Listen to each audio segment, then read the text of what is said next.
donde semana a semana transitamos las mejores páginas de la literatura policial. Hoy tenemos una emisión muy especial, una celebración, porque estamos haciendo este programa desde hace 10 años en la radio de la Universidad Nacional Arturo Jauretche. Algo para destacar es que un programa de este tipo no podría haber tenido lugar en ninguna otra radio, porque no es un programa que vaya a traer sponsors, pero sin embargo tiene una audiencia bastante importante y distribuida por todo el mundo de habla hispana. Eso es algo que nos sorprendió a nosotros y que no estaba previsto, pero evidentemente el interés por el género atraviesa las fronteras. Ante nada, quiero agradecerles a todos ustedes por estar aquí y quiero agradecerle a los invitados. Tenemos invitados muy especiales. Está acá Nico Ferraro, un joven escritor muy talentoso que tiene, ¿cómo digo?, 4 novelas y media. O son 5 novelas, son 5, aunque la última muy reciente es en coautoría. La novela son Dogo, El cielo que nos queda, Cruz, Ámbar, y recientemente se animó junto a Quique Ferrari a una aventura que es a hacer una secuela, una continuación del que tal vez sea el clásico más destacado de la historia de la novela negra argentina, que es Noches sin lunas ni soles, y han escrito una continuación que, perdón, me olvidé el nombre, Cuando pierda de todo, que es muy apasionante para los que leímos la novela anterior, porque realmente continúa con absoluta coherencia con la historia que Rubén Tiziani había contado en 1975. Vale destacar que Nico ha ganado el premio Hammett, el más importante de la literatura policial en castellano, y que este año estuvo nominado con la traducción de su novela Ámbar al premio Edgar, el premio de literatura policial más importante de los Estados Unidos, que es la primera vez aparte que un argentino llega a esa instancia, pero además es la primera vez que una novela traducida del castellano llega a estar entre las nominadas para ese premio. Grande, Nico. Al lado está Lilian Scliar,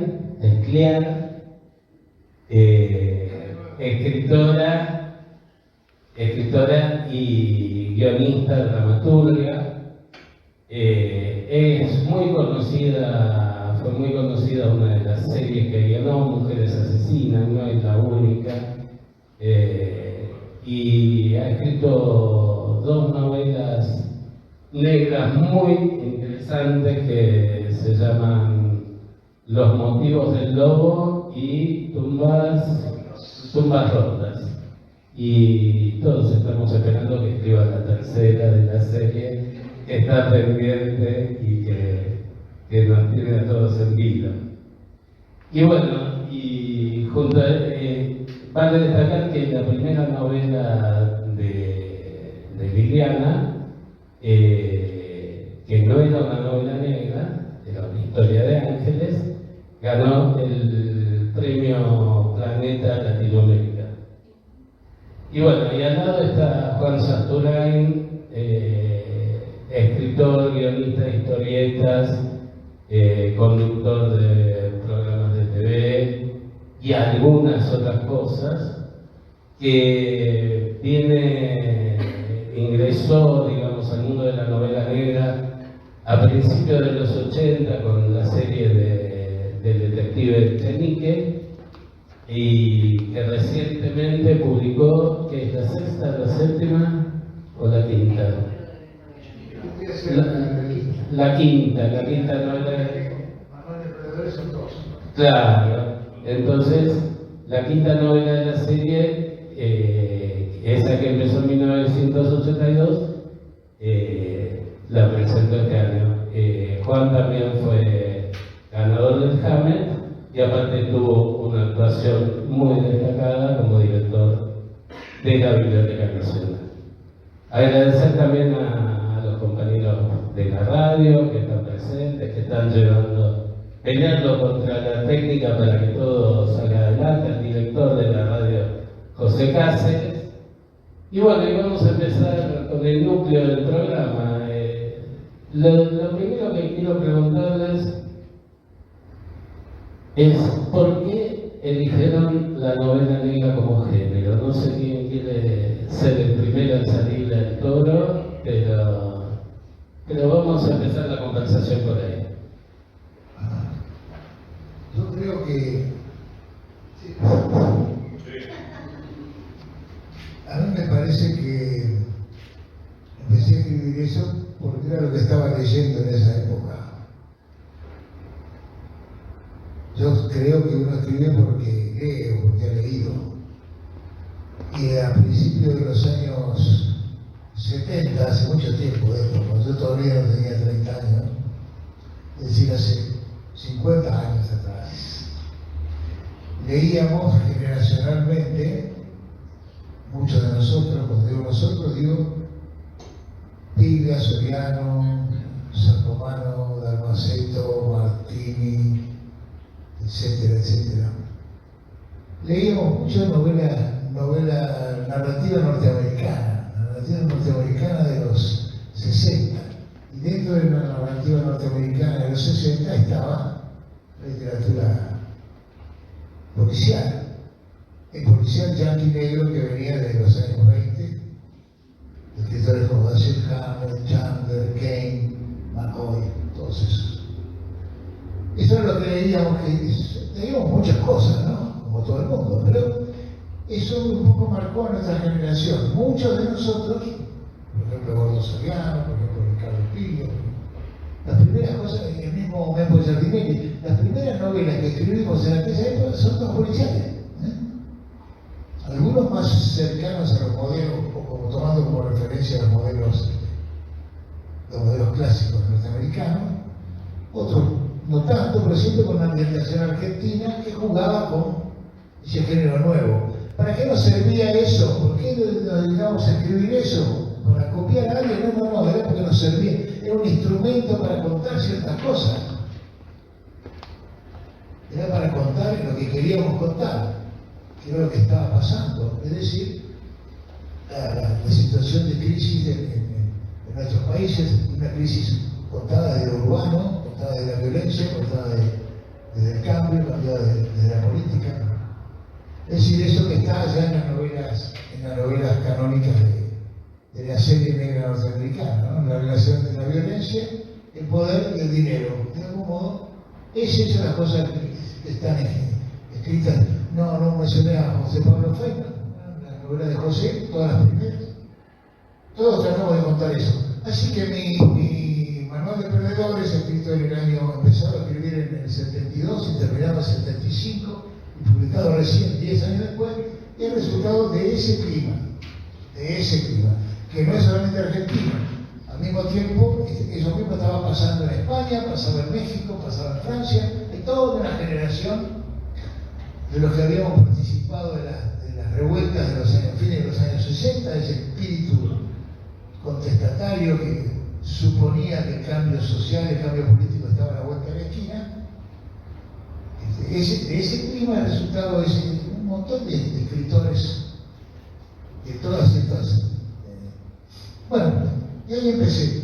Y lo que pasó fue después que no me fui demasiado lejos de ahí, seguí escribiendo estas cosas, además de otras, pero empecé a escribir policiales a partir de ahí. No, yo vengo del audiovisual, vengo de la tele, básicamente. Y por algún.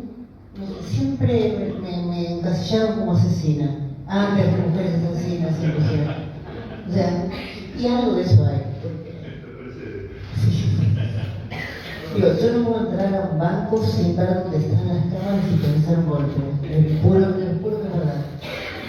Y había escrito una serie que se llamó Malicia, un capítulo, una serie que se llamó Malicia, muy mal resuelta por el director, que le sacó un montón de cosas. Y me enojé un montón. Entonces, a partir de ahí, escribí, o sea, Los motivos del lobo es como la oportunidad de hacer bien lo que este director había hecho mal. Y además me gusta, hacer policiales es jugar, es hacer, para mí, ¿no? Que me gustan mucho las estructuras y las trampas, y las vueltitas, y las sorpresas. Es como hacer un Tetris, un policial, como hacer un golpe en un banco, no lo hago. Me acuerdo que una vuelta Fontana Rosa, cuando dejó de escribir Mujeres Asesinas, hizo una viñeta que decía que había un hombre preocupado porque la mujer estaba tomando apuntes, ¿no? Y a mí me divierte el crimen, con perdón, me parece divertido. El crimen ficticio.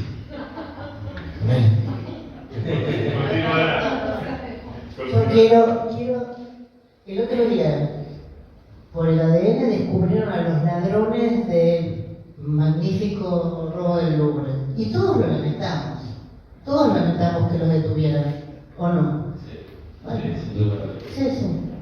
Ahora los asesinos se salvan un poquito, ¿verdad? Bueno, yo primero que nada quiero agradecerte, David, y felicitarte obviamente por los 10 años del programa, agradecerle a todos los que se acercaron obviamente a la universidad, pedir disculpas por esta voz a media máquina, que para mí es también un privilegio poder estar acá con Juan y Liliana, me siento como el hijo literario en algún punto, ojalá hubiera heredado muchas cosas de ellos, pero no. Nada, es interesante el camino porque Juan decía que de los libros, ella es del cine, y en mi caso fue meterme desde los videojuegos. Entonces yo lo he contado que yo crecí en una generación donde los videojuegos siempre eran lo que llevaban la violencia, porque alguien en Japón había jugado un jueguito y matado a la tía, lo que sea. Y yo jugué un juego que se llama Max Payne, donde contaba una historia con recursos de voz y mouth, recursos de historieta. Yo venía mucho de la historieta argentina, me interesaba bastante eso en ese momento. Y dije, me gustaba mucho cómo estaba contado, y se nombraba a Chandler y se nombraba a Hammett. Dije, estos dos tipos algo habrán hecho, y me puse a investigar y me di cuenta que eran los fundadores del policial negro. Y ahí empezó un camino estoy hablando del 2009, más o menos 2008, todavía no había pasado el efecto Millennium, el efecto Steve Larson, que hizo que las bibliotecas se empezaran a llenar de nieve y de sangre importada, porque uno antes iba a Jenny, a lo que sea, y el género policial era 4 estantes así chiquititos, y de repente, bueno, eso hizo que empezara a haber mucho más literatura. Entonces, el buscarla me obligaba a ir a Parque Rivadavia, a Parque Centenario, y a encontrarme con los mismos libros que hablaba Juan, de la serie negra que dirigió Biblia, donde un tipo que pronunciaba mal los libros, sacaba el libro envuelto en papel con un precio de hace 3 o años atrás, lo soplaba y decía, pibe, léete a Godis, te decía, ¿viste? Y vos decías, bueno, estará bien. Entonces, estas pequeñas lecturas que iban formando, de la escuela estadounidense, obviamente, bueno, también estaba José Giovanni en ese caso, ¿cómo fue el país hablando del Corso? Y claro, cuando uno se apasiona por algo, después lo quiere hacer. Te pasa eso, porque no, yo veía fútbol y quería hacer el día independiente y me di cuenta que no iba a pasar eso mucho más rápido, porque bueno, jugabas con otras personas. En la literatura tardas más tiempo en darte cuenta que no funcionas para eso, porque como estás solo, el rechazo tarda en llegar, y bueno, uno se apasiona y quiere hacerlo. Y a mí me pasó eso, como bueno, quería escribir y quería ser parte de eso, porque me interesaba aprender. Yo cuando venía a la historia dije, bueno, si le saco los dibujos va a ser mucho más rápido, y son 2 animales totalmente diferentes, con lo cual fue ese mi primer gran fracaso. Y después quiero también recalcar el haberme cruzado en ese momento de neófito del género negro, de poder interiorizarme y poder descubrir que Porque la historieta siempre pasaba que las historias pasaban afuera. Pasaban en Chicago, pasaban en Los Ángeles, pasaban en París, nunca pasaban acá. Y tuve la suerte de cruzarme con Los últimos días de la víctima de Feynman y con Manual de Perdedores de Juan. Y fue muy importante para mí descubrir eso de que eso que yo siempre imaginaba en un exterior podía tener un espacio acá en Argentina. Y fue como liberador porque era bueno, si yo quiero que esto pase acá en Buenos Aires, después mi trayectoria fue para otro lugar. Pero por lo menos en ese momento fue como, ok, puedo hacer que sea una novela negra porteña. Y fue muy importante cruzarme con estos referentes. Claro, después eso coincidió con las primeras colecciones ya más de género negro que en el tiempo, Extremo Negro, Negro Absoluto, Tinta Roja de Edwin, Revolver mismo también, que fue, ok, hay un espacio donde esto que uno quiere hacer es importante que estén las editoriales porque habilitan acá ya un montón de gente que ve que eso que escriba puede tener un canal del cual publicarse, porque si no hay editoriales es muy difícil. Eso pasa hoy en día en Chile, que no hay tantas editoriales de género negro, o en Uruguay con Cosecha Roja, que se permite que haya autores que puedan escribir novela negra. Y es muy curioso también lo que decía Juan, porque si bien eran escritores que no se conocían, todo lo que fue el neopolicíaco latinoamericano, con lo que pasó con la revolución en Cuba, las masacres estudiantiles en México en el 68, todo eso terminaron escribiendo los mismos libros en algún punto, cada uno con sus particularidades, pero que sí, retrataban ese clima de desencanto con ciertas sociedades latinoamericanas, con sus metrópolis, con Ciudad de México, con Santiago, con Buenos Aires, con La Habana, y que pudieran encontrar su espacio, obviamente, de pertenencia, aunque no se estuvieran leyendo. Ahora, vos decís encontrarse con el fracaso. Yo creo que vos no, con tus libros editados, nunca te encontraste con el fracaso, afortunadamente, porque son unos librazos. No, hay que decirlo porque es promo. Ámbar es una de las mejores novelas policiales de literatura negra de los últimos tiempos. De verdad, es sorprendente. Es una. Bueno, yo de ahí no puedo hablar mucho porque queda mal, ¿no? Pero estoy admirado. Hay dos grandes autores, dos grandes novelas. Pero Ámbar es una locura. Tiene que comprarla, tiene que leerla. Así. Sin lugar a dudas, sin lugar a dudas. No, pero... A ver, si yo puedo decir que Tinta China es una gran novela, pero ¿quién me creería? Yo no sé si el señor es mi novio. Pero, y también hay que decirlo, pero yo con Ámbar enloquecí, de verdad, no. Traté hasta o sea, creo que le hice más promoción que a la mía. Y yo pensaba también que respecto al fracaso hay algo que es muy importante, que es el nivel de autoexigencia. Porque vos antes de llegar a tu primera novela tenías algunas escritas y decidiste que nunca se publiquen. Y me parece que eso es algo que les pasa a todos, que hay una barrera que o que los escritores saben, o los buenos escritores saben que hay que atravesar, y que a veces el trabajo que hicieron no llega a tener el nivel que merece, ¿no? Seguramente. Para cerrar por el momento el tema Nico, hablando del rigor de semejante escritor, cuando yo leí Cruz, fue lo primero que leí, me impresionó, digo, ¿cómo conoce el ambiente, no? Transcurrió en la triple frontera, personajes, clima, lenguaje. La puta vida estuvo ahí, inventó todo, lo inventó todo, es un escritor, inventó todo. ¿Qué tal, En fin, ¿en qué iba la pregunta? El nivel de autoexigencia, sí, los proyectos que no continúan por Y eso. por suerte, por suerte somos más o menos conscientes. Y lo que no hacemos nosotros lo hace el tiempo.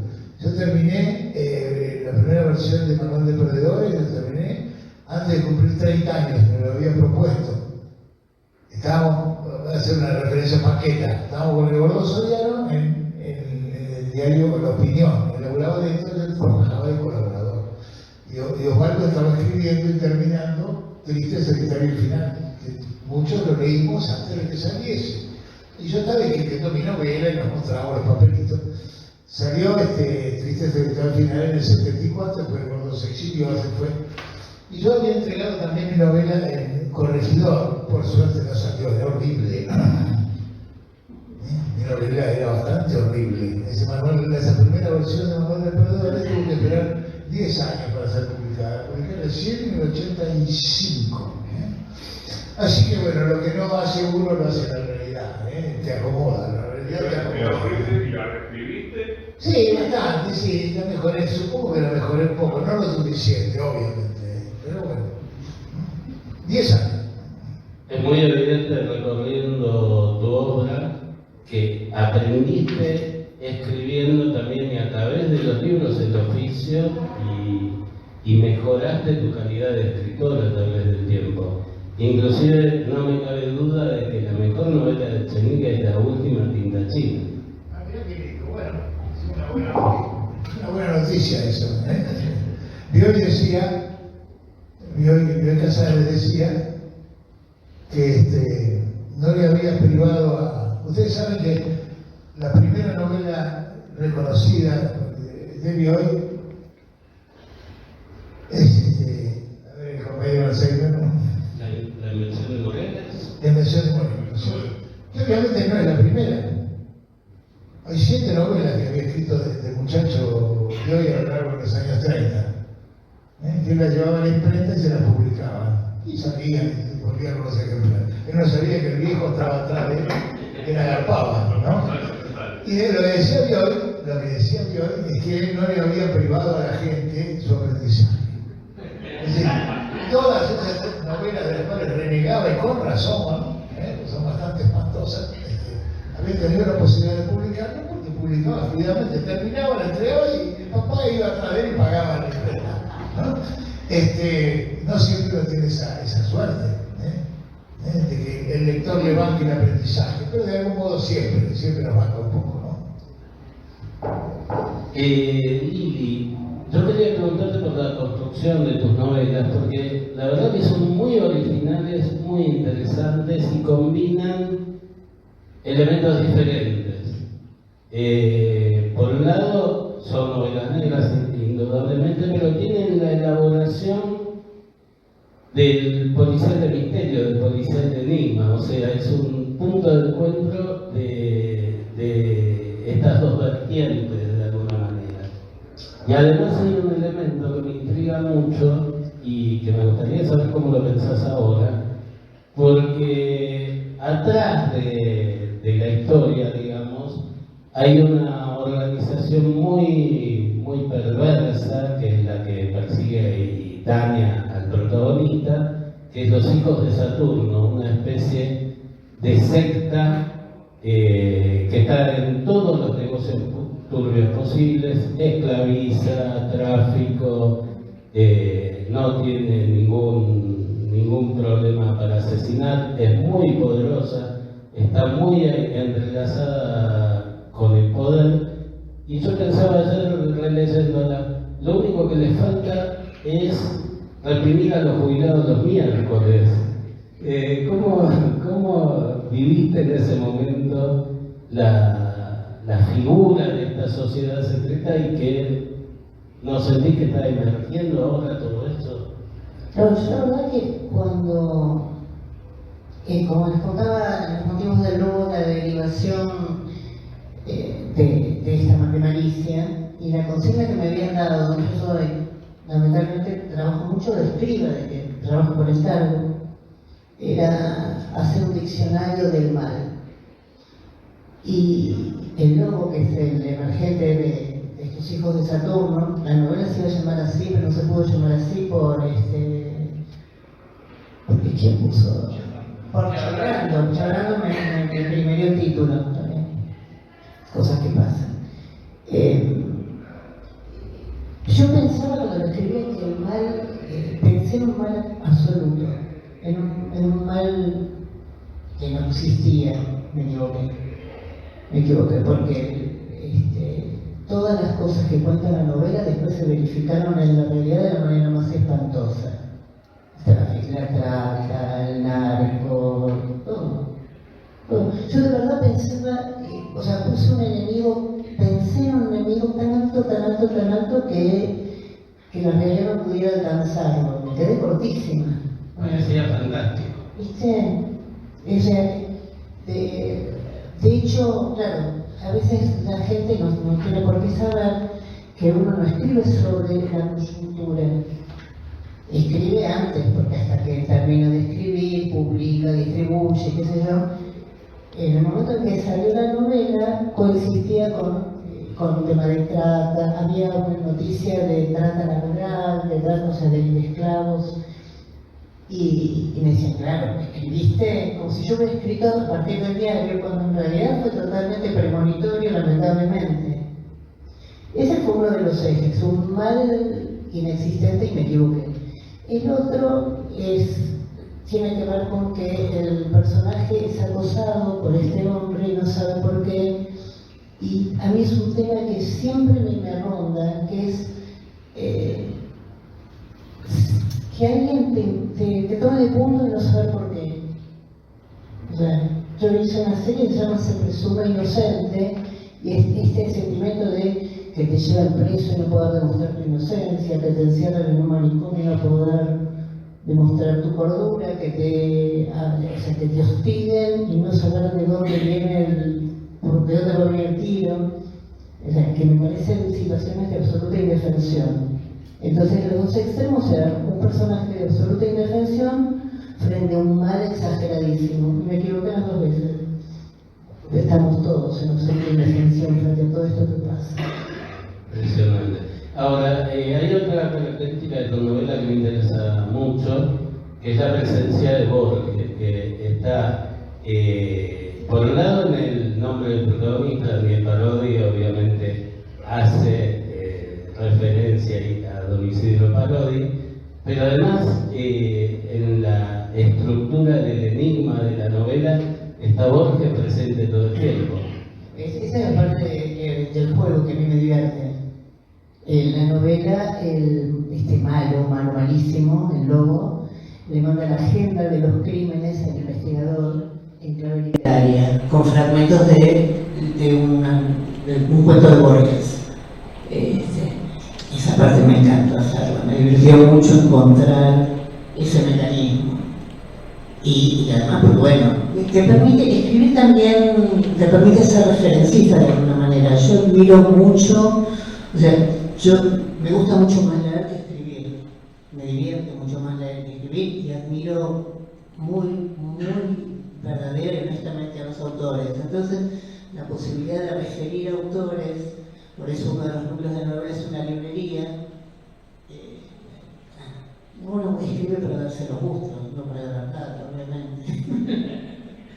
Ahora, Nico, hay algo en común en tus primeras 4 novelas que está parcialmente en esta quinta, que es una experiencia aparte, que es que los personajes están en la trama por algo que nunca quisieron que pase y de lo cual no pueden escapar.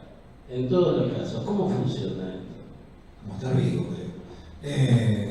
Antes de la pregunta, a mí me gustó porque hace un par de años hicimos una entrevista con Lili y le preguntaba bueno como sobre la maldad y ella me decía bueno como que el superpoder del lobo era la impunidad y eso siempre como que me quedó ahí rebotando porque esa impunidad de hacer lo que quieras sin que haya un costo de ningún tipo y creo que eso nos representa un poquito en la actualidad.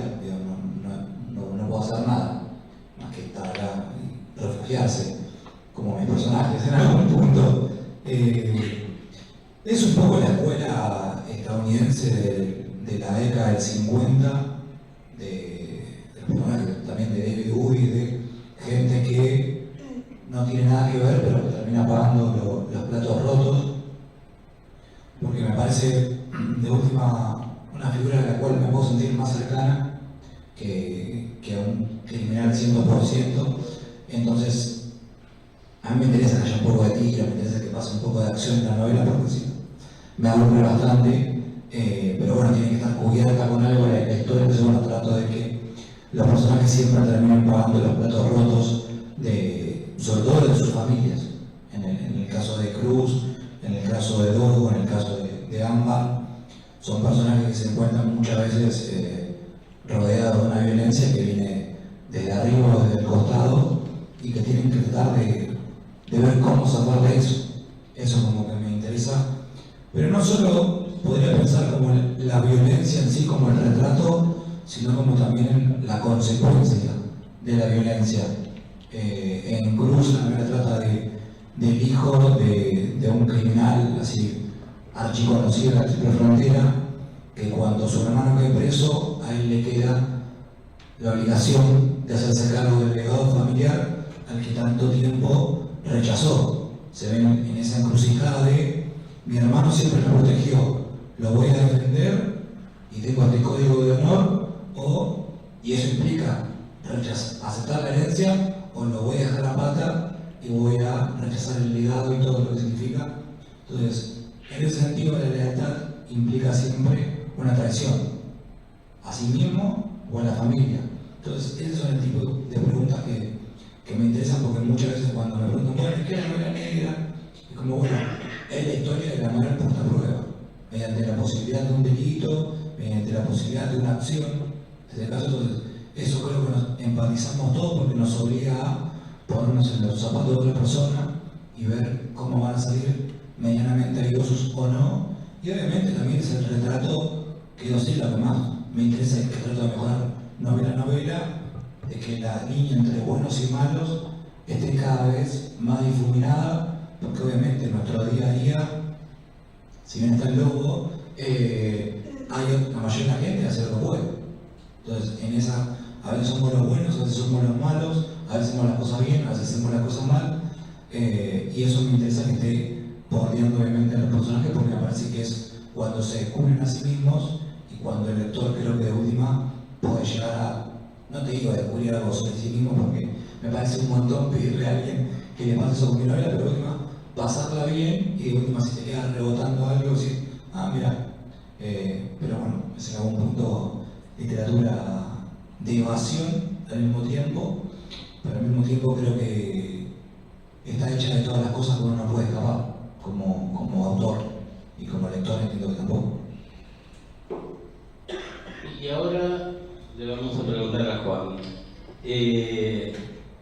Yo creo que tu mejor novela y la más ambiciosa es El último Hamlet.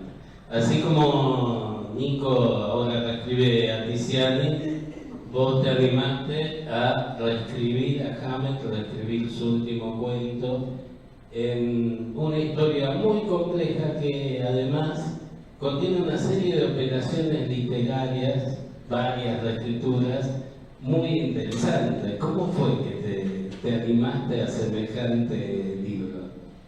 De caradura, hermano.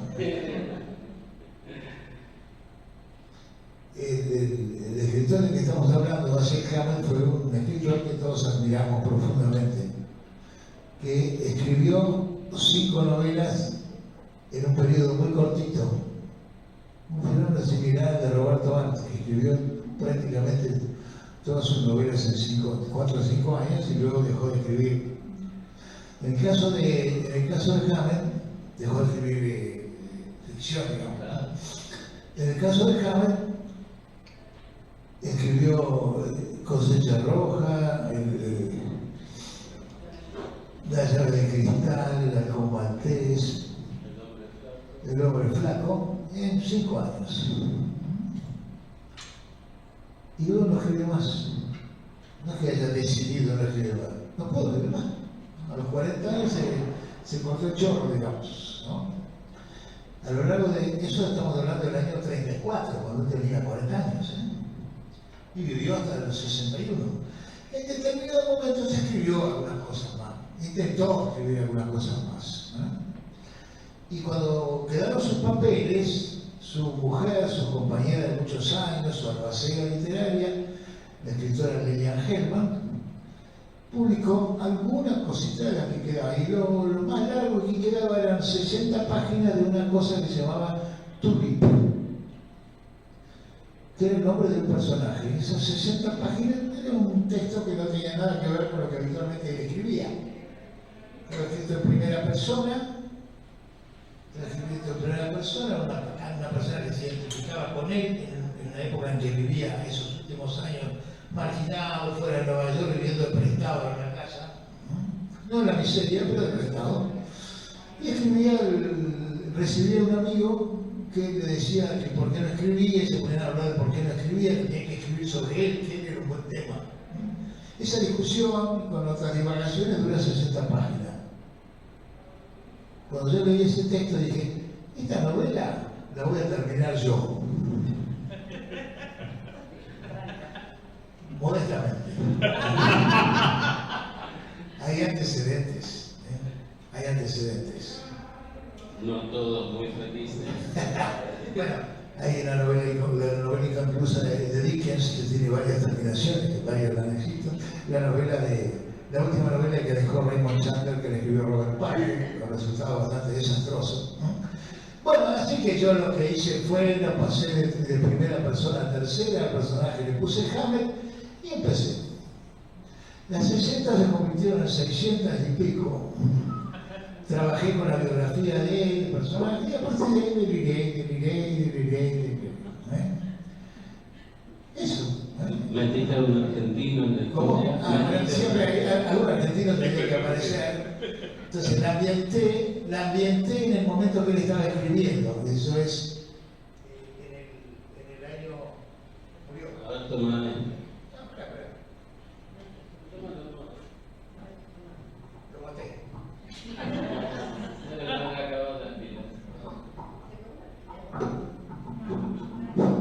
Lo ambienté en el año.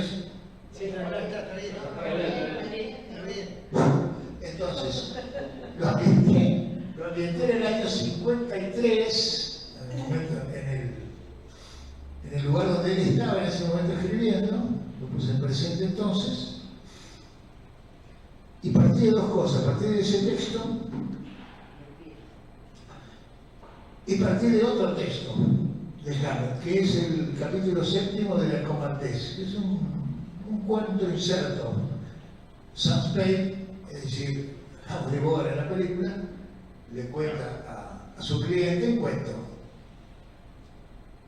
Eso está en la novela. Es un cuento extraordinario que no voy a contar acá, porque estaríamos hasta las 10 de la noche y es muy lindo.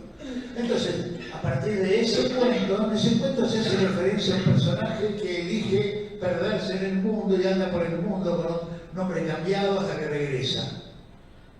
Inventé un lector que en la Argentina, en los años 40, lee la novela La Comandés, lee ese capítulo y dice, este personaje es mi papá. Es decir, reconoce o cree reconocer en un personaje de una novela, por la peripecia,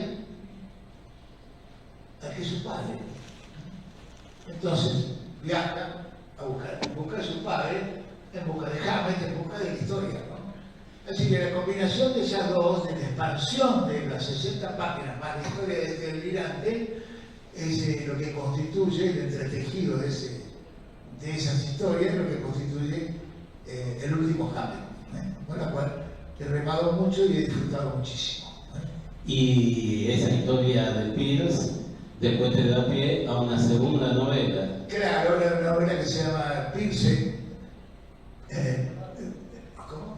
El improbable. Pierce el improbable, que es la continuación, que es un poco la continuación, que es ese personaje, un rosarino, que cree que es hijo del personaje de Hamlet. En fin, me he divertido mucho escribiéndola, transpirando y remando y disfrutando, como corresponde a los que escribimos, ¿no? Hablando de esto de divertirse, Lili, vos tenés diversas escrituras de novela, escrituras como guionista, escrituras como dramaturga. ¿Disfrutas de todo de la misma manera o hay cosas que disfrutas y otras que no? No disfruto mucho algunos encargos. No, eso no. Con eso los hago y no me cuesta tanto, yo hace casi 40 años que me dedico a estas cosas, entonces me salen, o sea, me siento y lo saco, pero no la paso bien. Con las novelas la paso bien, con las obras de teatro la paso muy bien, sobre todo con las novelas, porque no me abandoné a nadie. ¿Viste? En las otras cosas que escribo siempre hay un director, un productor, un actor, hay gente que opina. Y no me banco mucho las... Claro, qué sé yo, esto no lo puedes hacer porque no alcanza la plata para... O sea, la novela no tiene ningún límite de producción. Vos podés tirar una bomba atómica que no pasa nada. Me la paso bien con las restricciones. Claro. Yo tuve también una experiencia de escritura así por encargo, que fue una telenovela de 300 capítulos en la que la dialoguista, cada día a mí, a la otra dialoguista, nos daban 15 líneas de diálogo, al día siguiente teníamos que leer 48 páginas. Y encima con mucho desprecio por lo que hacía, mucho desprecio, aparte eran personajes populares y se notaba el desprecio por esos personajes que el tipo tenía, y la verdad que era espantoso laburar de eso. Yo en ese momento estaba sin laburo, dije lo agarro, tuve creo que 2 años haciéndolo, y cuando terminamos me ofrecieron hacerlo y dije no, me quedo desocupado, esto no lo hago nunca más en mi vida. Pero bueno, quería preguntarle a vos, Nico, algo que tiene que ver también con lo que contó Juan y cómo es tu experiencia reciente, porque vos creo que lo dijiste hace poco, una novela escrita a 3 manos, porque hay un escritor original. A 6. Hay un escritor original, claro. Hay un escritor original y han decidido respetar la novela original para escribir la continuación, pero te encontraste en eso con una experiencia que creo que nunca habías tenido, que es juntarte con otro escritor para sacar adelante el proyecto, que además transcurre en una época que vos no viviste y que me imagino que debe haber requerido bastante investigación para no meter la pata en ese sentido.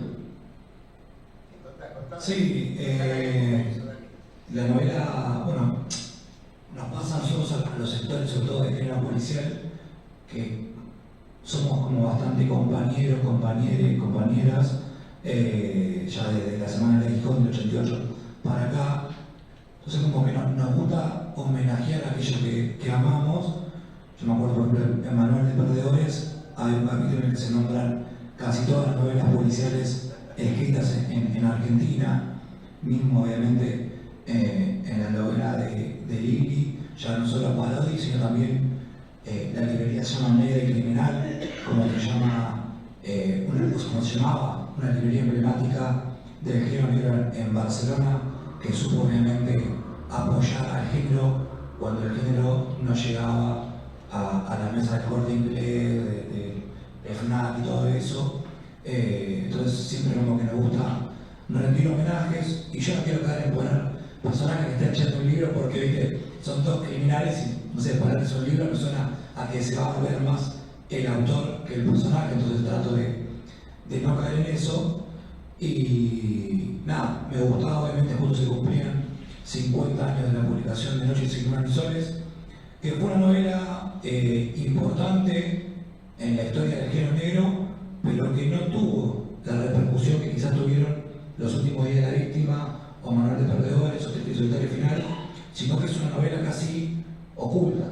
Si bien fue adaptada por Martínez Suárez en el 84 y es una de las novelas policiales argentinas más conocidas y mejor logradas, pero así todo, Tiziano no es un autor que no lo diga, no sé cuántos lo conocerán de los que están acá, no es tan conocido, y yo tuve la oportunidad de conocerlo, de charlar, en la pandemia se nos fue, quedó un café pendiente y siempre como que nada, quería eso, tipo, bueno, redactar la novela, que pudiera llegar nuevamente con la excusa de los 50 años y que siempre tenía ediciones bastante feas, era como una edición un poco más linda. Y como no quería hacerme cargo si salía mal, le dije a Quique Ferrari si no se animaba a escribir conmigo una continuación, porque ya con Quique hacía rato que queríamos escribir algo juntos, y justo cuando me dijo que sí, después se transformó en el escritor del susto, una superestrella, con la cual tenía la agenda bastante más ocupada para dedicarse a escribir una novela conmigo. Y ahora él me dice, bueno, ahora que estamos más o menos parejos, la podemos hacer. Y nada, era curioso porque bueno, lo que leyeron la novela tiene un final bastante particular, con lo cual empezamos a pensar, bueno, hacemos un spin-off, hacemos otros personajes, hacemos una precuela, no trata de ver de dónde meterse. Y Quique dijo, nos vamos a cagar en todo y vamos a usar los personajes de la novela así como que están, y tomamos a los dos personajes principales, que son Cairo, que es un ladrón que acaba de escaparse de la cárcel para ir a ver a un amigo que se está muriendo en Paraguay y ir a buscar una plata, y Ana, que es la chica que él conoce en esa peripecia, que es la chica de otro hombre que se la lleva, y bueno, son como una pareja de amantes en fuga. Y quisimos tomar ese espíritu y también, bueno, jugar con eso, como que agarrar y manejar la Ferrari de Fangio, ¿viste? Como apropiarse de esos personajes que no lo disfrutó tanto, y empezamos, hicimos como una especie de primer planteo de lo que pasaba, y después nos dimos cuenta que había errores en la novela inicial, y dijimos, bueno, ¿cómo solucionamos la novela de Tiziani? Y también podemos ir con la nuestra, cosa que él no quede mal, y nosotros también tampoco, y fue bueno un proceso de pensar antes de escribir durante mucho tiempo, y después nada, yo escribí un primer capítulo, Quique escribió 2, y después fue empezar a escribir, che, vos que manejás bien la de Quirós, hacete el capítulo 8, pero son 5 más adelante, hacé el capítulo ese. Entonces fue empezar a improvisar mucho sobre la marcha, y que también traía algo que nos gustaba a las dos, que era la escuela estadounidense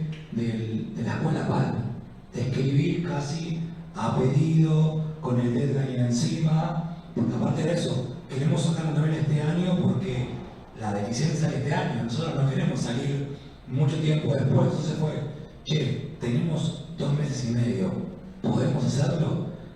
El cerebro obviamente te dice no, pero por suerte uno es muy inconsciente y no lo escucha,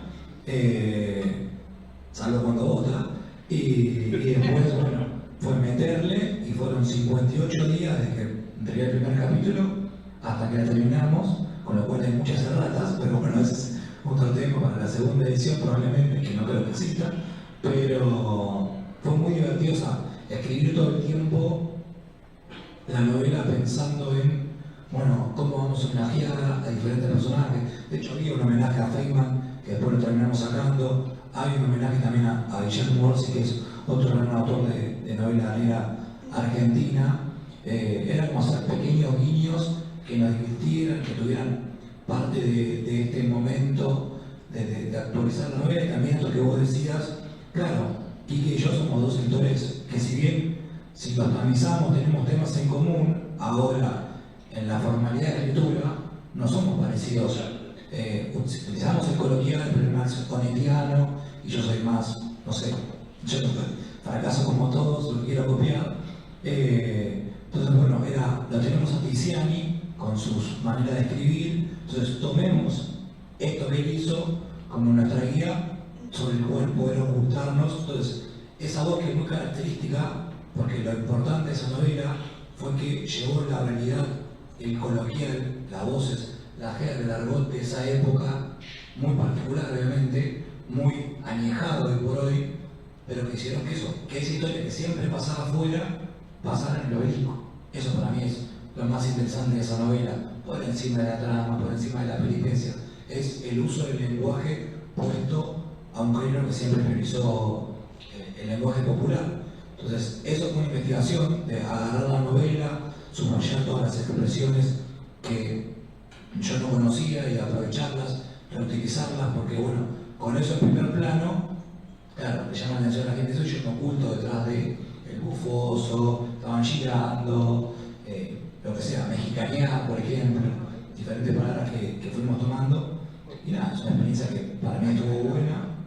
Después, bueno, hay que ver cuando la gente la lee. Yo pensaba cuando releía la novela de Tiziani, escrita en 1975, que hay imágenes que por ahí ustedes no, o se les podían haber pasado en la lectura, no por lo que está escrito después, sino por haberlo experimentado en su momento, lo que estaba diciendo el escritor. En un momento dice, estaba vestido para el cine. ¿Qué significa? Para alguien criado en esta época estaba vestido para el cine. Al cine tenías que ir con saco, corbata y zapatos, si no, no podías entrar. Y eso no es algo que ellos por ahí le viene la misma imagen a la cabeza. Hablan de un poste de colectivos. Y un poste de colectivos era un poste de madera cuadrangular, pintado medio de blanco plateado, totalmente distinto a la imagen que pueden tener ahora, ¿no? Entonces meterse en esa época es meterse también en todas esas cuestiones. ¿Qué año es el 75. El año de publicación es 75, transcurre un par de años antes. Mirá vos. Sí. ¿Quién la ponía antes? Claro, porque transcurre un par de años antes. Sí, yo no me imaginaba que se había publicado antes. Porque lo que pasa es que Tiziani es como que... Él publicó antes otras, pero son de Genemex. Claro. Borracho en el cementerio y la galería. Inclusive él contaba, yo fue el primer escritor que entrevisté en El Dulce Veneno, y él me contaba que él no estaba tan interesado en contar una historia policial, sino con trabajar con el lenguaje de carcelario, digamos. Por lo menos ese fue su punto de partida. Pero hablando de la historia, dentro del programa El Dulce Veneno, desde hace un par de años, a mí me interesó empezar a contar la historia de la literatura policial argentina que empieza en el siglo XIX y es muy interesante, y es sobre todo un retrato en construcción, porque todavía hay un montón de materiales que no se conocen y hay un montón de agujeros en esa historia que tenemos que rellenar. Ahora, Juan, acá tenemos a Andrea, que es una investigadora también de este tema, y Juan conoce mucho de la historia y no sé cómo es que se ha metido en esto, porque más allá de ser un director de la Biblioteca Nacional, evidentemente desde antes vos te interesaste en conocer este tema. Sí, he juntado. Confieso que he juntado libros, muchos libros. Y me pasó una cosa extraordinaria, de esa de novela, ¿eh? Una noche suena el teléfono en mi casa, a 15 años atrás. Me dice, ¿Saturán? Sí. Usted no me conoce. Típica, ¿eh? Situación de novela esa, ¿eh? Usted no me conoce, pero yo tengo algo que le puede interesar. Sí, dígame. Yo vivo en Rosario, tengo una colección de novelas policiales y me parece que usted, en esa época hacía un programa de la tele que se llamaba Disparos en la Biblioteca. Y a usted le puede interesar. Pero este señor que me llamaba de Rosario, que no nos conocíamos, Rodolfo Montepicot, había heredado de su papá, Montes Bradley, las colecciones de novelas policiales argentinas más grandes que se puede imaginar. Todos rastros, todo Séptimo Círculo, toda la serie Naranja, todo Club de Misterio, todo Pandora, etcétera, etcétera, etcétera, etcétera. 18 cajas de libros. ¿Usted le gustaría verlo? Sí, bueno, iría a ver. Me fui a Rosario, vi lo que había ahí, confirmé que este hombre no estaba loco, sino que pensaba realmente que era un buen destino dármelos a mí. y me fui con un flete y alquilé una oficina chiquita. Y eso se sumó a todos los libros que yo actualmente había juntado, ¿no? Así que de golpe me encontré con una maravilla, el sueño de cualquier papelero como somos nosotros, ¿no? Así que tengo una colección muy hermosa, pero muy hermosa de literatura policial editada en la Argentina. Sobre todo las grandes colecciones que empezaron, las de colecciones populares, empezaron en los años 40 hasta comienzos de los 60. Pero también con muchas referencias más atrás, ¿cierto? Lo cual da cuenta de la riqueza infernal de nuestra literatura policial, es extraordinario. No solo novelas, no, muchos cuentos, muchísimos cuentos. En otros soportes que no son esos libros, sino otras colecciones que son las colecciones de la revista Leoplan, la revista Beguía. En Leoplan la compraba mi vieja cuando yo era chico, y esas revistas yo tenía. Después tuve otro amigo que me regaló colecciones de Leoplan. Y conseguí la idea por otro lado. Así que eso me inundó saludablemente de literatura policial argentina y de edición argentina. No son autores necesariamente argentinos, sino toda la literatura policial que se escribía en el mundo, sobre todo en el mundo anglosajón, que se editó en la Argentina. Cuando Ricardo Piglia publica la serie negra en el año 68, 69, 70, 71, prácticamente sacando Jim Thompson o algún otro autor, no hay autores nuevos que estuvieran desconocidos. Perdón, Thompson no lo publicó él, perdón, me equivoqué. No, sacando alguna novela de Giovanni, alguna novela de McCoy, todo lo demás, todos los Hamlet, los James, todos se habían publicado.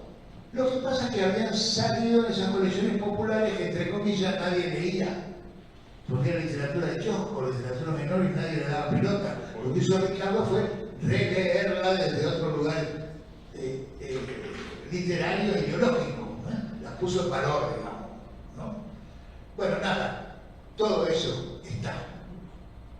La Ahí riqueza. escribía Walsh, ¿no? ¿Cómo escribió? Los Plan Walsh escribía también. Claro. Los planes me idea las dos. Claro. Escribió mucho.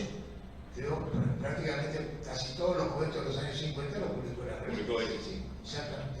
Bueno, eso. Así que tuve tuve esa suerte. Siempre hablamos de los argumentos, de los personajes, de las ambientaciones, y hablamos un poco de lo que es la labor más profunda, más secreta, digamos, del escritor, que es el estilo, la palabra. Y quería saber cómo se encuentran frente a eso, si es que cada obra requiere un estilo particular, si en realidad el estilo es el estilo del escritor que va atravesando los distintos libros, cómo lo encuentran ese estilo. No sé qué quiere empezar.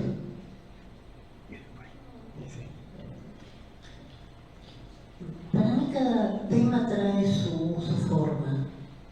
Cada tema trae su forma.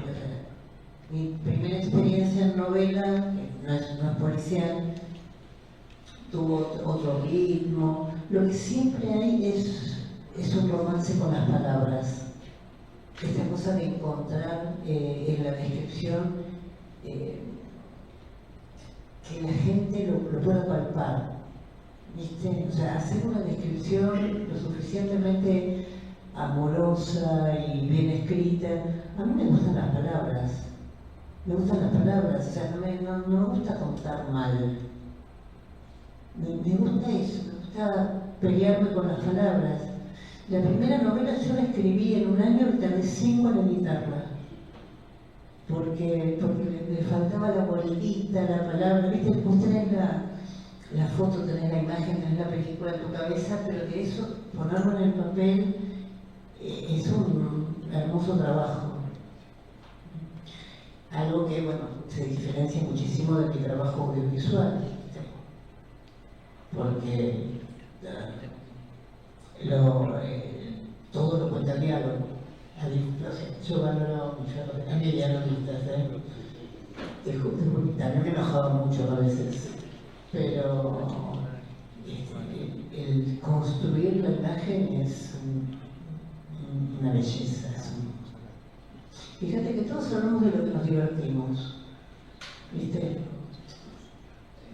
Sí, la pasamos mal, pero también nos divertimos. ¿Y qué te pasa cuando encontrás esa imagen? La imagen, la foto, La imagen... cuando la podés plasmar, ahí es bárbaro. Y el momento en el que te das cuenta que terminaste la novela, decís, wow. Porque, bueno, para mí como yo es un texto en el que yo, no sé si pasa, yo no escribo con escaleta, escribo, me voy enterando, y en un momento todo cierra. Hay algo mágico, algo, suena muy exagerado, pero hay algo como medio único con los personajes, ¿viste? El personaje te baja y te cuenta y lo ves. Yo los llevo a pasear mucho, camino con ellos, tengo una cosa bastante esquizo y medio romántica también, pero bueno, es la manera que tengo de divertirme. ¿Lo vivís como otro o lo vivís desde vos al personaje? No, mira, hay algo, yo me di cuenta tarde, yo no puedo hablar las cosas que escribo, me parecen horribles de cruentas. A mí me da miedo hablar lo que escribo. No sé si eso contesta. De verdad, o sea, no, me genera una tensión, por ejemplo, una situación de trata o de abuso, lo que sea, me genera una tensión y por ese momento estoy ahí. Mientras lo escribo, no sé, ahí estoy en otro lado, evidentemente, pero después como lector me cuesta un montón entrarlo. De hecho, ni siquiera me acuerdo de mis argumentos. O sea, no sé, tendría que revisar eso tal vez. No se olvida los argumentos. Vos no, pues sos joven, tenés neuronas también.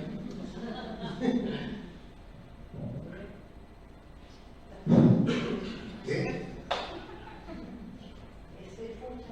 La literatura es procedimiento, la literatura es cómo. Lo que define la literatura es el cómo contar, no qué contar ni nada, ¿no? ¿Cómo? Lo que define un escritor es el procedimiento. Las historias no son tantas, como los poemas de amor no son tantos los temas, más o menos los temas son los mismos siempre. Hay que volver a decir lo mismo de una manera que sea original, nueva.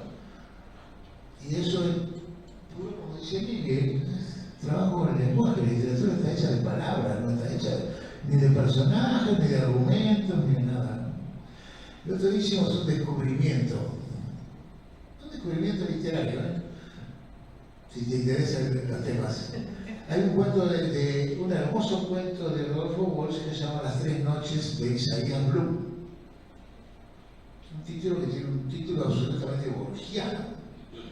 Podría ser un episodio de parodia. Con ese cuento participó en un concurso de la revista Galilea en 1950. Un cuento con ese título. Sacó mención. Ese cuento se publicó a mediados de los años 50. Y es un cuento extraordinario.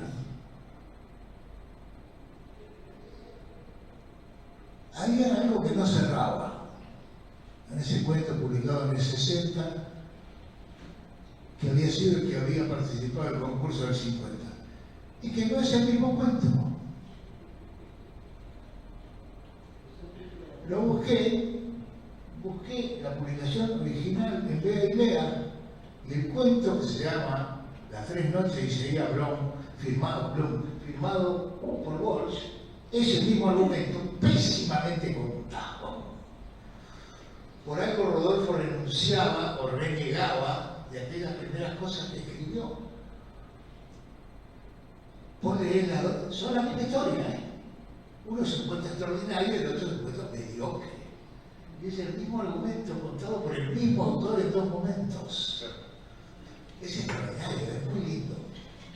¿Qué diferencia hay? El procedimiento, en la elección de la perspectiva, ¿quién cuenta? ¿Desde dónde les cuenta? ¿Quién cuenta? El tono, el registro. Es un ejemplo lindísimo, que es un solo autor que vuelve sobre su propia obra, ¿no? Y bueno, todo el tiempo nos pasa eso. Yo escribí una vez un cuento con una especie de desafío personal, que era escribir todo un cuento en modo subjuntivo. ¿Cuál era el origen? El cuento se llama subjuntivo. ¿Y cuál es el origen de eso? Hay un poema de Girondo, por ejemplo. Creo que en Espantapájaros, una cosa de eso, ¿no? Hay uno muy hermoso que es una serie de maldiciones que empieza, la maldición de que se te pudran todos los dientes. Está siempre en la formulación de un deseo que es una amenaza al mismo tiempo, ¿no? Que al final, me acuerdo de la última maldición es de que te enamores de una caja fuerte y vivas toda tu vida chupándole la cerradura. Una cosa tremenda, ¿no? Todo escrito en un subjuntivo, eran las amenazas, deseos hacia el otro. Se me ocurrió escribir un texto, se podía escribir un texto en subjuntivo, en la medida que el subjuntivo es un modo literario propio de nuestra lengua. Y el subjuntivo es lo contrario del imperativo y del indicativo, es decir, el indicativo es lo que hay, el imperativo es el lenguaje que se supone del ser supremo, el que manda, y el subjuntivo es el modo más humano, es el modo de la formulación del deseo, ¿no? En fin, ¿cómo escribirlo? Bueno, ahí el imperativo fue un procedimiento. El tema del cuento era un procedimiento. Después aparecieron los alumnos, después pasaron cosas. Y el cuento tiene un desenlace, etcétera, etcétera. Pero primero que nada fue un procedimiento. En ese caso es muy fuerte. Y en otros casos también, el punto de vista. ¿Desde dónde contar? Contar en primera, en segunda, en tercera. Hay un cuento que se llama Con tinta sangre, que está contado en segunda. Es decir, las cosas le pasan a él, ¿no? Te pasan a vos. Vas a tal lado. Y creo que Cenitrán, el original, también está en segunda, ¿no? Y el procedimiento es parte del texto, obviamente. Las historias no se pueden pensar de otra manera. Piensen ustedes en un escritor que han hecho de la perspectiva, del punto de vista, la esencia misma de su arte, como Henry James, ¿no? Las historias aparentemente son muy pequeñas, muy chicas, como uno lee los papeles de Asper. Y puro procedimiento. La búsqueda de un manuscrito, de una obra original, es una obra maestra absoluta y todo tiene que ver con la perspectiva. Desde dónde está contado, el punto de vista, todo lo que el tipo no sabe. O la reticencia de Hemingway. Uno lee el río Los Dos Corazones. ¿De qué habla el río Los Dos Corazones? No se sabe de qué carajo. Se la pasa describiendo un fin de semana de un tipo que va a pescar. Todo lo que hace. No sé qué hace, ¿no? Escribe otra cosa de los procedimientos mínimos. Todo lo que hace. Cuando termina, va y toma una decisión. Se supone que va a tomar una decisión. Vos lo sentís pensar mientras lees. Todo eso que no menciona está expresado a través de la descripción de los hechos. Eso es literatura. Eso es. Cuando uno encuentra una novela de Hammett, por eso admiramos tanto a Hammett, una novela como La llave de cristal, no hay una sola referencia puramente conductista, lo único que se describen son los diálogos, no hay ninguna referencia a los sentimientos, solo los gestos, nada más que los gestos. Y está todo ahí, la escena final es tremenda, ¿no? Se miran las miradas, cierran la puerta, no hay ninguna acotación respecto a lo que les pasa, pero les pasa, y vos ves que les pasa, ¿no? Eso es. Exactamente eso es. No, quería, perdón, el nombre del libro que dijo del pescador, ¿cómo se llama? ¿De qué? Hemingway. Ah, el río de los dos corazones. Es un cuento largo que tiene dos partes. ¿Eh? Sí, lleva al extremo la teoría de Reiner, digamos. Es decir, que lo que el escritor cuenta es solamente lo que se ve en superficie, pero todo lo demás no se lo menciona porque hay abajo, ¿no? Entonces uno vislumbra lo de abajo a partir de ahí está llevado a un extremo, ¿no? Sí. Bueno, es difícil cuando tenés que inventar al final porque ya te sacaron todo lo que podía. O uno se excusa en eso, ¿viste? Muchas veces no, iba a decir lo mismo. Que la ventaja de hablar último y que la ventaja. No, a mí me pasa ahí siempre está la relación entre el qué contás y el cómo lo contás. Yo soy defensor del cómo, como todos, como todos los que buscamos más una voz o esta idea de tratar lo cotidiano de una manera que parezca nuevo, lo que de vuelta es donde situar la cámara o la vista del lector que parezca nuevo. O sea, tipo, vas a describir con 3 objetos, tenés que describir un living porque si no te vuelves loco. Entonces, ¿cuáles 3 vas a elegir? Entonces, eso me parece importante. Pero justo, ya que no, el que nos convoca la novela negra o la novela policial, siempre había una idea de que el qué y el cómo iban como unidos a la eternidad. Entonces, para que vos escribieras Género Negro, tenías que tener un lenguaje hardboiled, es decir, de la escuela estadounidense, de Black Mass, de toda esta gente que escribía secos, sin sentimientos. Puesto que aprovecho el conductivista que dice Juan, por ejemplo, los franceses, la escuela de todo el polar, yo la siento como muy cercana a la novela latina, y bueno, Manchet llevó esta escuela de Hammett al extremo con los conductivistas, porque a veces no saben qué está pasando, pero son todas acciones, no hay ninguna explicación de nada, y siento que comparte bastante con la novela negra latina, sobre todo el polar de los años 80. Y por esa redonda que agarré me perdí. Pero bueno, esto, el lenguaje de Carbón era como una obligación que para vos escribir una novela negra tenía que ser este lenguaje, no podías utilizar otro. Y yo creo que de acá, del 2010 para adelante, eso se ha roto bastante y hemos hecho lo que queremos, porque también grandes escritores han desembocado quizás iluminación en la novela negra. Entonces se rompen muchos lineamientos de qué se puede hacer y qué no se puede hacer, que me parece muy saludable.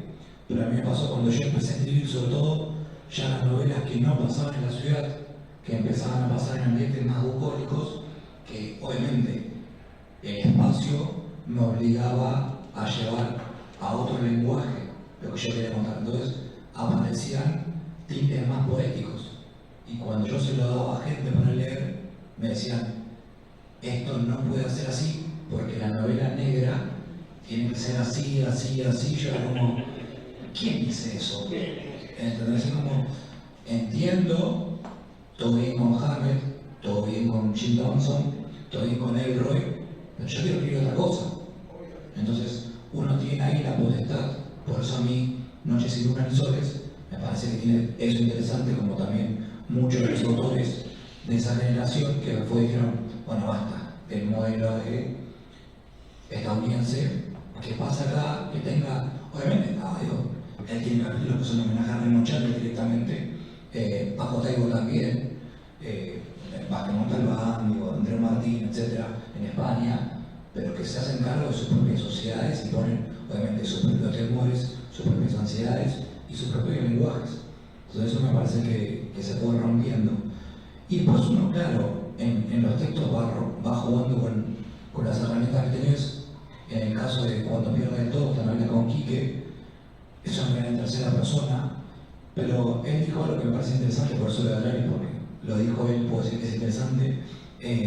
La novela muchas veces está en tercera, pero deviene una segunda persona, que es una segunda persona que le habla a los dos personajes, ¿no? O sea, va en tercera, de repente la segunda persona le habla a Cairo, bueno, pues tercera, de repente la segunda persona le habla a Ana, y como todo el tiempo va cambiando. Entonces, Quique decía que, por ejemplo, a Francescoli, él no jugaba ni de 9 ni de 10, jugaba de 9 y medio. Entonces nuestra novela no está en tercera y en segunda, sino que está en segunda y media. Entonces son cosas que van apareciendo en la propia escritura y que hacen que de alguna manera se vuelva, creo, un poco más singular y que al mismo tiempo van decantando, de la escritura, de lo que va el texto pidiendo, necesitando, de este lugar, como ella decía, de un rato del inconsciente. Uno no sabe hacia dónde va, pero bueno, por eso te dicen, escribí todos los días, porque el trabajo físico lo haces, pero el inconsciente se queda todo el tiempo pensando, trabajando por vos. Por eso te pasa, se me ocurrió. Bueno, se te ocurrió porque estuviste trabajando, porque la inspiración, si no, no te alcanza nada. Es una pequeña llama, pero tenés que mantenerla con el laburo diario de la escritura, que hace que de repente digas, qué bueno esto. Pero eso ocurrió porque ya dejaste la cabeza trabajando, haciendo las extras, mientras vos estás viendo capaz una serie o haciendo el plano. Así que nada, son experimentos que van sucediendo, creo. Digo, el punto de vista, esa cosa de primera, segunda, tercera, omnisciente o testigo, te permite jugar con el lector a las escondidas. O sea, vos elegís qué le contás, qué ocultás, qué está pasando en el otro cuarto y uno no sabe. Es un recurso fantástico también. El 2:30 lo voy a leer, tengo que leer, pero la segunda y media. Pero para mí es una de las grandes herramientas de policial, el punto de vista. Nos quedan más o menos 8 minutos. Les voy a hacer una pregunta que requeriría más tiempo, pero les voy a pedir que sea cortita. Andrés Martín habla que hay dos tipos de escritores: el escritor de brújula y el escritor de mapa. El escritor de mapa es el que antes de sentarse a escribir tiene trazado todo el argumento de la novela, y el escritor de brújula es uno que se va orientando en el camino tratando de descubrir a dónde lo lleva esa novela. Inclusive Raúl Argemí me decía: nunca vayas a escribir una novela de mapa porque te lleva al fracaso. No sé cuál es la experiencia de ustedes en ese sentido. Vamos a aceptar la categoría que usa Andreu, que es un escritor, además de ser buena persona y excelente escritor, es tremendamente prolífico. La cantidad de novelas que ha escrito Andreu es innumerable. Bueno, yo soy un escritor de brújula. Para bien o para mal, soy un escritor de brújula. No hago un esquema previo, que no sé a dónde voy a parar, lo cual es un problema, ¿no? Pero bueno. Sí, totalmente. No hay nada que me resulte más aburrido que una escaleta. Incluso las veces que lo intenté, no me funcionó. O sea, yo recuerdo mucho mi primera experiencia de los cuentos a los que no sometí a los lectores, ¿no? La sorpresa de que el personaje hacía lo que se le cantaba a pesar de lo que yo quería que hiciera. Pero una sorpresa verdadera, ¿eh? No hay ninguna posibilidad de que yo siga un mapa. Bueno, yo voy a disentir un poco, ¿no? Yo no tengo la brújula rota y el mapa quemado, así que voy... A ver, cuando uno escribe es un acto de una locura. O sea, cuando vos te pones a pensar de tengo 65.000 palabras por delante, es como muy difícil sentarte a la computadora. No tenés que apagar eso y decir, bueno, voy a hacer lo que pueda. Ahora, para creer en eso vos tenés que creer que puedes hacerlo, que no se te va a caer la novela porque esta vuelta de tuerca, que yo estoy en contra de la vuelta de tuerca, pero bueno, estos puntos de giro o puntos de trama se van a bancar la novela. Tenés que tenerlos por lo menos en la cabeza o pensar que más o menos se te va a sostener. Yo muchas veces no los tengo. Lo que sí tengo, que es una idea de Nabokov, así le damos un poco de mi idea en la mesa, él decía que tenía como antorchas que iluminaban diferentes partes del recorrido, y a mí lo que me pasa es que yo tengo 3 o 4 capítulos que me calientan, que los quiero escribir. Entonces nada, que generalmente son hasta la mitad. O sea, es como el segundo punto de gira es como lo más adelante que puedo llegar a tener, pero están acá y bueno, y de acá a acá, en esa oscuridad que pasa. Y muchas veces me pasa que cuando yo llego, sí, y cuando yo llego a ese lugar, lo que yo quería que pasara ya no me sirve porque la novela que fui construyendo hizo que eso que apareciera sea otra cosa. Entonces, hay mucho ahí de ir experimentando. A mí me pasa muchas veces que en las novelas tengo, la general son tiros, no sé qué va a pasar, o sea, ¿entendés? Pero esto que decía ella recién, Lili, de los puntos de vista. A mí me pasa que yo siempre escribo en primera, cuando escribo solo, salvo una novela mía, entonces en primera es muy difícil ocultar. Pero aparte al mismo tiempo, este ocultamiento implica saber qué vas a ocultar. Porque hay toda una trama, o sea, vos podés enterrar el cadáver por la cabeza, pero tenés que saber hasta las costillas, tenés que saber qué es todo lo otro que está pasando por fuera de la trama que vos estás contando, porque es importante, para que después tenga sentido eso que está pasando y que los personajes no hagan algo porque vos quisiste o vos necesitas que eso pase. Entonces, todo eso implica muchas veces conocer para esconder. Después, obviamente, uno con la experiencia, eso como que tu propia cabeza lo va haciendo, o volvés y reescribís, que es otra gran herramienta que tenemos, que no se puede usar en la serie muchas veces, o en la historieta, porque la publicación te implica volver atrás, no podés volver atrás, porque ya se imprimió el capítulo, cagaste, o sea, no, bueno, pero el capítulo segundo, ahora ponemos este, no lo puedo hacer.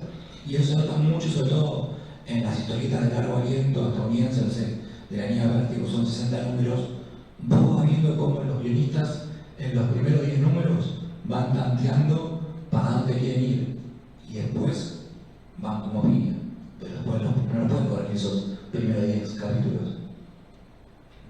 Bueno, me parece que hasta acá llegamos con esta conversación. En un ratito tenemos que entregar la sala. Voy a aprovechar la ocasión para hacer un anuncio personal.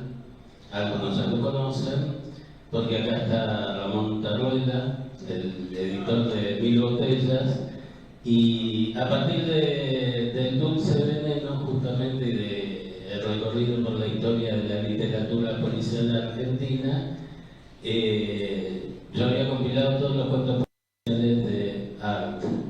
Y hace un tiempo me llamó Ramón y me dice, quiero que me hagas un libro, algo sobre la literatura policial. Y ya tenemos ahí en puerta el libro de compilación de todos los cuentos policiales de Roberto Art, que lo vamos a tener en las librerías antes del fin de año, ¿no, Ramón? Agradecerle también por haberme elegido. Es la primera vez que yo tengo que ver directamente con un libro como compilador y prologuista. La verdad que un laburo muy placentero. Les agradezco a todos ustedes y bueno, los martes a las 21 estamos siempre en el Dulce Veneno de la Novela Negra. El que no pueda escucharlo en ese horario, en el canal de YouTube del mismo nombre pueden encontrar los 165 capítulos del programa. Y agradecerles especialmente a ustedes que han compartido sus experiencias, sus conocimientos con nosotros. La verdad que ha sido un momento para mí, supongo que para muchos del público, de mucha felicidad. Muchas gracias.